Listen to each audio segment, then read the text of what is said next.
Welcome to Weekend Update. I'm Ethan Butler, and you're not. Are you always going to start with that?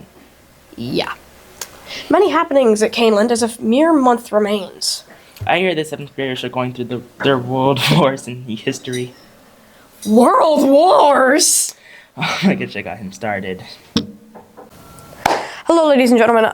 I'm going to be explaining World War I to you in 5 minutes and under, which is quite a task, but you know what? I'm going to try it. I am not scripted. This is purely improv. So, let's go. 1908. Tensions are getting high as Austria-Hungary annexes the formerly occupied territory of Bosnia, which was formerly property of the Ottoman Empire. Russia is upset because this creates problems in their dreams of expanding an empire through the Balkans, where many of their fellow Slavic brethren, like Serbia and Bulgaria, lie. Meanwhile, France and Germany are having tensions over a small colony in Africa, in Morocco, which is down here, called Agadir, where Germany sends down a ship protesting the French annexation of their Moroccan protectorate.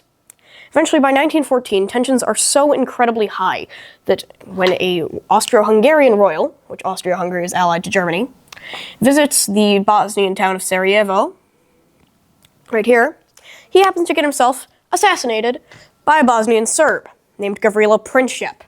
So Austria decides, okay, well, this is not all right. Gavrilo Princip was a member of the group The Black Hand. Their end goal was unifying Serbia with the region that Austria had annexed called Bosnia, because many ethnic Serbs lived in the region of Bosnia. For reference, the region that we're talking about here, the Balkans, is a mess of ethnic minorities and very complex borders, so it's no wonder that there were some conflicts. Austria-Hungary was a nation full of more than just Austrians and Hungarians. There were Czechs, Poles, Ukrainians, Romanians, Bosnians, Croatians. A lot of different peoples lived inside the Austro-Hungarian Empire, the Bosnians just being one. So, Austria-Hungary gives an ultimatum to Serbia, saying, hey, we're going to basically go into your nation, we're going to get rid of the Black Hand, and also you can't show any propaganda against us because we don't want something like this happening again to us. Because, again, this is not like super tight Mexican-American border security kind of things. Serbia, after about a month, says no because Russia says if Austria-Hungary declares war on you, we, Big Brother here, will protect you. And Russia is allied with France. So now we have different alliances. The Franco-Russian alliance and the German-Austrian alliance, all showing down against Serbia. So, within this period of a month, German diplomats, Austrian diplomats, Russian diplomats, French diplomats, British diplomats, are all desperately trying to figure out how they can prevent the impending war. However, it seems as if, at this point, it is inevitable. Eventually, Austria shells the Serbian capital right here of Belgrade, and World War I begins. Germany, seizing the initiative, decides, all right, we have had a long-standing plan that we'll go through Belgium so that we can reach around and invade Paris. So we can reach around and invade into Paris, the French capital, which will eventually force their surrender, so we can turn all of our forces against the Russians and knock them out of the war because they have a massive army and a massive population, despite not that much industry. So they invade through Belgium, but here's the issue. Belgium is friends with the United Kingdom, because after Belgium gained their independence, the United Kingdom promised, hey, if the Netherlands, their former rulers, ever came after them again, that Britain would protect them. This protection applied to anybody who was attacking Belgium. So Germany was now at war with the United Kingdom as well. They sent down volunteers to France. However, this could not stop the impending German horde. They crashed through Belgium, conquering the entirety of the nation, as well as tiny little Luxembourg right here, eventually almost reaching France, Paris, and then marching through France, but were stopped at the Marne River at the First Battle of the Marne. This was a devastating loss and led to the front lines solidifying into the trench warfare the conflict is famous for. Meanwhile, Russia was advancing into Austria-Hungary because they failed to take the initiative and advance into Serbia, meaning that Austria-Hungary was getting a lot of their Polish and Ukrainian lands occupied.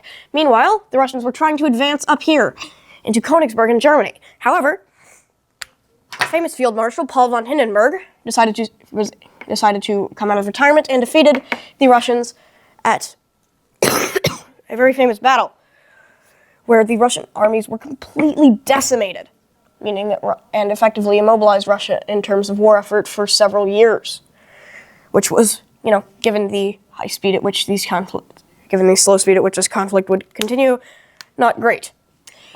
Germany began to advance through Poland as Austria-Hungary repelled the Russian attacks, with Germany eventually advancing up through Poland and Lithuania, creating a Polish puppet kingdom. with a Prusso-Austrian monarch in charge. Right now, things are looking up for Germany. However, Austria-Hungary has still failed to invade Serbia, so they go to their friend Bulgaria saying, hey, we're going to give you some lands you lost a couple years ago, more specifically Macedonia right here, if you go to war with Serbia. So they do, and Serbia gets knocked out of the war. They try to retreat through Albania in front of the Central Powers, but this eventually leads to the Central Powers occupying all of the Balkans. No more. So Romania tries to get involved, thinking, oh, this is the way we can turn the war around. And they also get completely crushed. Yeah, Bulgaria gets kind of massive. But Romania is eventually forced to withdraw, but until then stays fighting on the Russian side. So right now things aren't looking great for the Entente powers. However, they get a friend in Italy. Italy tries to invade up through the Austrian Alps. They do not advance quick enough, and they get stuck, creating trench warfare, but it's not just in the fields, it's in the mountains. This position stays for a couple of years as new inventions in combat progress, like chemical gases, tanks, and massive artillery shells. Eventually, Germany even created a railway gun that could shoot like a massive cannonball into space to land on Paris.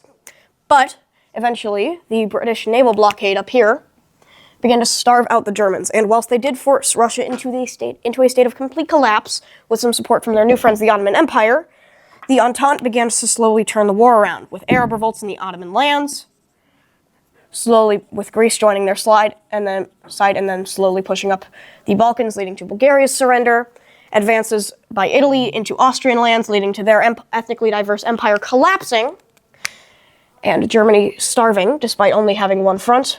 After one final push, Germany eventually is forced to surrender, leaving the map of Europe redrawn. The upcoming Treaty of Versailles would completely reshape Europe as we knew it, because the monarchies of the olden day were gone. Russia, Austria, Germany as monarchies, and the Ottoman Empire, they were all gone. The Qing dynasty had collapsed a while ago, leaving space for a certain political party that would massacre and ethnically cleanse some people in the next war, the No-No Germans, to rise out of the ashes of the old Germany, setting the stage for World War II as this new, slightly smaller, but now revanchist Germany wants the territory that they lost back and even more territory for themselves.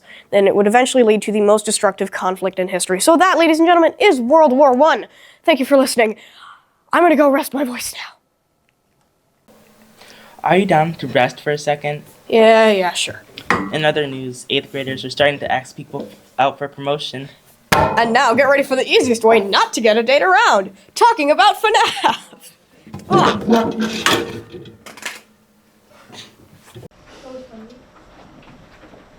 Greetings, KHMS. We're on part 3 of this dreadful series that haunts my every waking hour. Last time we covered Circus Baby's Pizza World, the acupuncturing, i.e. the missing children's incident, and we're about to start on the events that take place after Elizabeth's acupuncturing.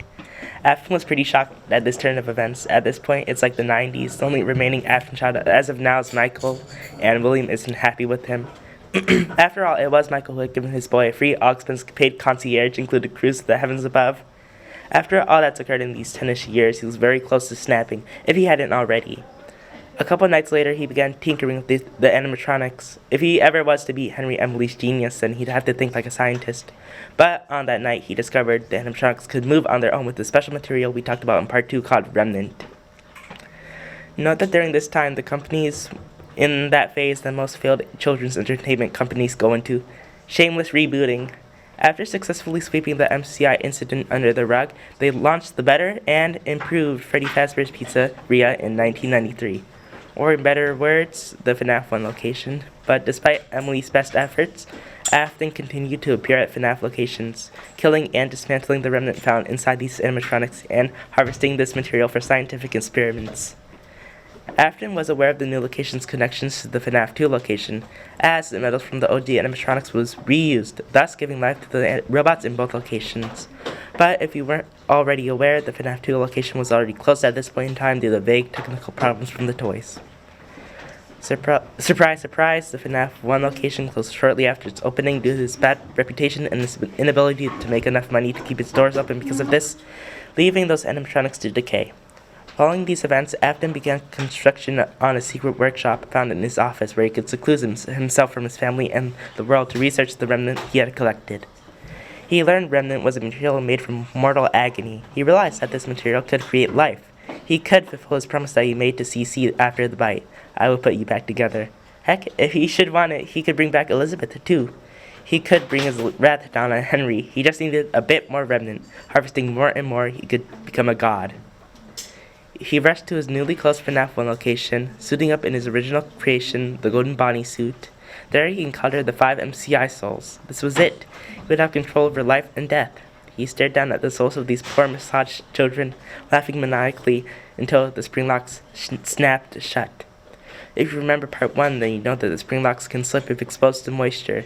That factor now being found in the leaky ceiling tiles of the Uncome Pizzeria. Switching from suit to performance, the metal animatronics parts painfully mixed with his less dirty humans and gave him quite an uncomfortable massage. And that's all I have for today, KHMS, and thank you for listening to this embarrassment of a segment. I'm free from that torture. Good for you, man! Well, it's time to round out this show. And now, back to New York City. It's Saturday Night Live! This isn't SNL. We've done this dance before. Again! I did a fake weekend update! Again! Thanks for watching,